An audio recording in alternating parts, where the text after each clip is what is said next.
Welcome to Silent Hands. Today we'll be talking about codas. I've read Ruth Sigransky's In Silence, Growing Up Hearing in a Deaf World.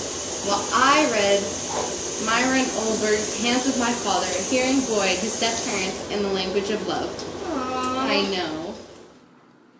So, tell me about your book. Well, in Silence, Ruth recaptures the world in which the hearing daughter of deaf parents grows up in Brooklyn and the Bronx in about the 1930s and 40s. Oh, okay. Well, kind of similarly, Myron's parents, they grew up in New York too, but around the Coney Island area, Right. and about the same time too, kind of around the Great Depression time. And when Myron was growing up, he was pretty much a blessing to his parents because he became their voice out in the world. Wow. Yeah, it's not as a blessing with Ruth. She quickly lets the reader know in the beginning that it was not easy growing up with parents who couldn't hear. She used words like isolation, seclusion, and loneliness a lot. Those only begin to describe her childhood. That's so sad. Tell me about Myron's parents. Well, his father's name was Louis Olberg, and he was actually born hearing. And later on in his childhood, he contracted spinal meningitis, death trap. Absolutely. Well, after about a week from the fever, after it wore off, the result was him being deaf. So it's kind of sad. On the other hand, Myron's mom, her name was Sarah. She was born deaf. So, Speaking of that, Ruth's mom, born deaf, her name was Marie, and her father, meningitis. oh, Spinal look at meningitis. that. Week later, at the age of 2, he got it, fever broke, and woke up deaf the next morning. So, That's unfortunate. yeah, spinal meningitis would do it for you back in those days. They didn't have all the Definitely. things that we have today. So, tell me more. Well, Sarah's parents, her dad was really strict about who he wanted her to date, who he wanted her to marry, and so he really encouraged her to meet Louis and eventually marry. When they were married, they were discouraged by both their parents to not have children. They did not want them to end up having deaf children. Yeah, that's not something they wanted. Well, they obviously didn't listen, and they had Myron and his brother Erwin. Super. Yep, and they were both born hearing, and they stayed hearing. Myron, his parents chose to expose him to hearing family and friends, so that way he would have good speech. He would have that experience out with the hearing world and not be, excluded and Right. kept within a silent world. His brother, he actually, not long after he was born, he became an epileptic.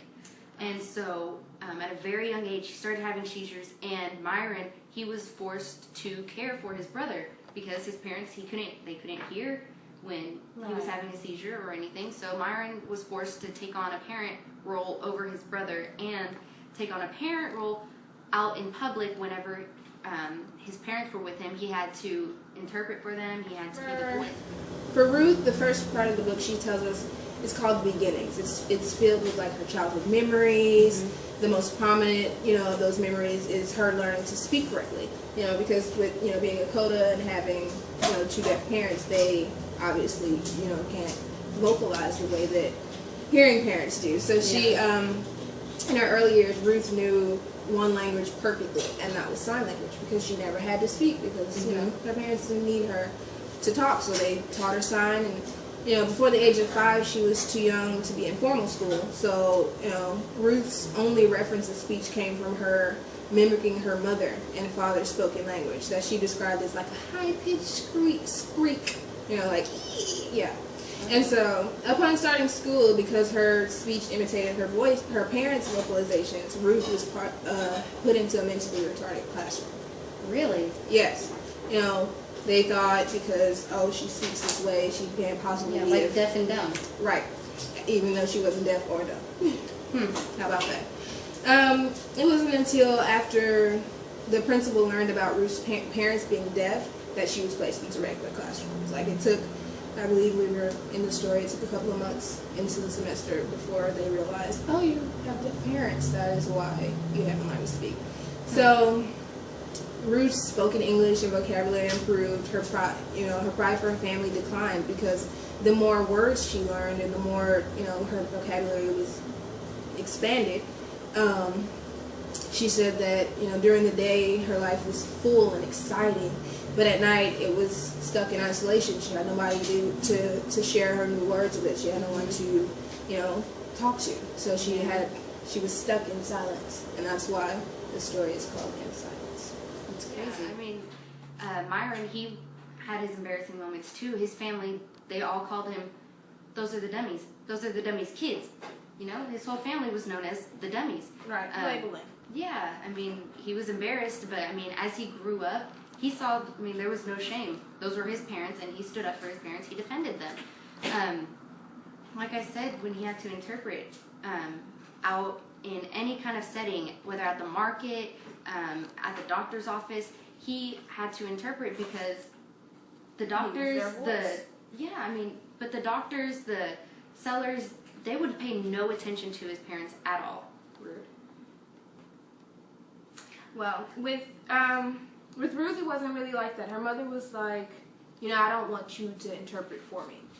She was like, I want you to remain a child. I don't want you to have to step in my shoes. Mm-hmm. So she had the kind of either you get me or you don't kind of attitude. She would go and she would do the best she can, writing, what little speech she knew how to use. And she wasn't afraid to step outside of her front door and call for Ruth when it was time for supper. She wasn't embarrassed outwardly. Now she had her own personal issues because she blamed God for making her deaf, which Ruth found herself feeling wrong for being normal because she wanted her mother to be able to feel the sounds, but that was the only issue that Ruth had with her mother. But she was able to remain a child, and like you said, they had people come over from hearing situations to help her, but it wasn't until after she started school. So of course she had the little late. Yeah, a little too late. Yeah, well, Myron's father, he was kind of the same. He asked his son, he said, "I'm sorry, this is the position you have to be put in." He's like, as deaf parents, he blamed God, and it's just something that was forced onto Myron as a child. And now a quote from Ruth Sidransky. We were the ones who buried the silence within. We abandoned our dreams and took care of our deaf mothers and fathers. They were our children, and we were the parents. We, the children, were invisible. Sidransky.